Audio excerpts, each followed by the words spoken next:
Hi, my name is Devon, and today I'll be giving you a walkthrough on how to use the tradethepool mobile application. So let us begin. So here we have the dashboard, and to the lower right we see a pink icon. And once we press on that pink icon with a key, we get a pop-up, and that pop-up gives us the login credentials as well as the password to log into the application. We also see some other things like Windows, that is for the Windows PC, but that is not what we're going over today. So for the mobile application, you have two options there. You have the Android and you have the iOS. The Android is the one we'll be using because I'm on an Android device and I've already had the application installed, but if you want to install it, you just press Android and it brings you to Play Store, and then you would just install the application and then press open, and once you do that it brings up the application. Now, because I've already installed the application and entered the username, I'm going to go here back to the hub and I'm going to copy the password, go back to the application, enter, done, and log in. Now, once we log into the application, it brings up the default interface, which is the watch list, along with the account details and stuff. Now, here we see some tabs at the bottom there, watch list, positions, orders, order entry, and more. So we'll be going from top to bottom. So at the top here, we see the account number and the account balance, right? And this account, once you select that option there at the top, once you press that, it will bring up an option that says, it will brings you to a section that says account details. Now on this account details, you will see the account summary, which you'll see the balance, and the balance is the fixed amount.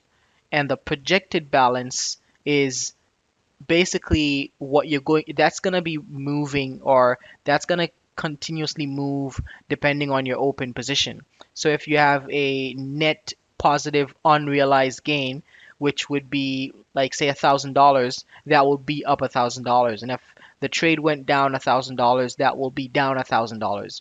The projected balance is just showing you the net P&L, plus or minus that projected balance for that unrealized profit or loss on that trade, right?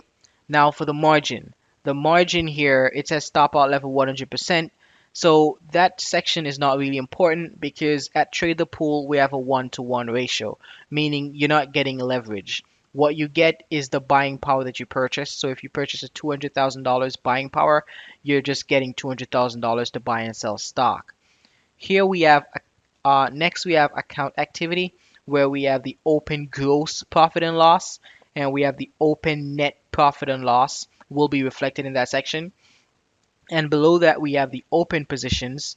So that will show you the number of open positions you have, and working orders will also show you the number of working orders you have.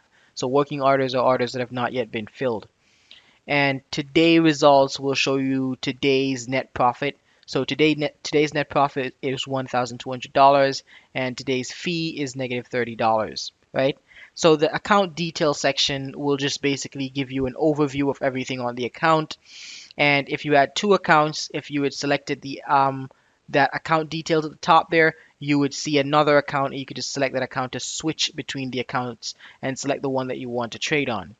Now, next we have here stocks, and at the stock section here at the top, what we're seeing here is basically just like uh, a summary of all the major ETF indices. So we have the QQQ, we have the IWM, and we have the DIA, which is the Dow Jones Industrial Average. Once you select that, it brings up the information on that ETF, and you can see the open price, the highest price it went for that specific period of time, and the volume being traded on that stock.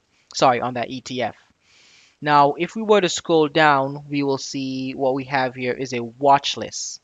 And on this watch list, we're basically seeing all the stocks. And this is the default watch list. This is not the watch list that you would have created.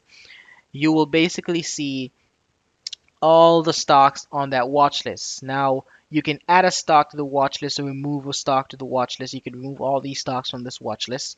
And they're two ways in which you can remove a stock from a watch list. One is by sliding a stock, let's use ADI, sliding the stock to the left, and you will be presented with three options: market depth, order entry, and remove. You would select the remove option to remove the stock from the watch list. Let's select that. And if we wanted to add a stock to the watch list, we would select search. Let's say take ADI, press it here, and now we see that it's now added back to the watch list when you select it. Now, where's ADI? We just added it to the watch list here. Let's search ADI. Just a moment here. ADI is added to the watch list, so we should be seeing it. ADI, probably at the bottom. Here it is. So ADI is currently at the bottom because we just added it as the watch list. But if we wanted to move it to the top, we would just press down on ADI and select top, and it would bring ADI to the extreme top, and vice versa if we wanted to bring it to the extreme bottom. Now, that is how we add a stock to the watch list, remove a stock from the watch list. Now, if we slide to the left, we can press on market depth, and it will show us the market depth for that stock. It's currently after hours now, or market's closed, so you won't be able to see any activity on the market depth, which is the same thing as level 2. Slide to the left, and you can also place an order.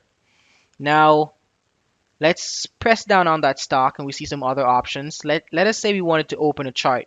We could press down on the stock, and we would be presented with the option for chart. Press on the chart, it would open a chart. Press on market depth. You could also access the market depth from here.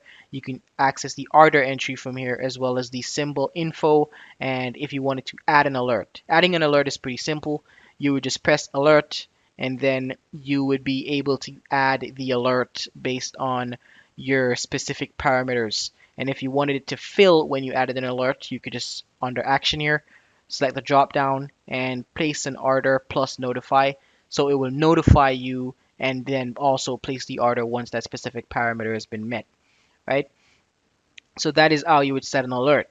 Now, if you wanted to, let's say, create a watch list, so you don't want the default watch list and you wanted to create your own watch list, you would select create new. You can name your watch list whatever you want. I'm just going to keep it at new list 1. Select that, search for a stock. Let's use Agilent Technologies. It's the first stock on the list. Or you could, I was gonna put SoFi, and you now have your stock added. Now, if you wanted to remove that stock, you could just slide it to the left and press remove and remove the stock. Now let's add another stock to the watch list, which is SoFi. Here we go. And now SoFi is added to the watch list. And then if we wanted to, now let's say we wanted to go on charts, right?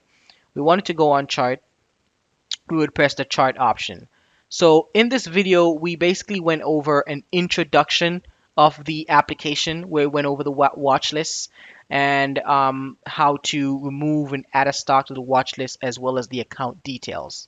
In the next video, we'll be going over how to place a trade and the other tabs that are available on the application as well as the other features that are available on this application. Thank you for taking the time out to watch this video. Take care and see you on the next video.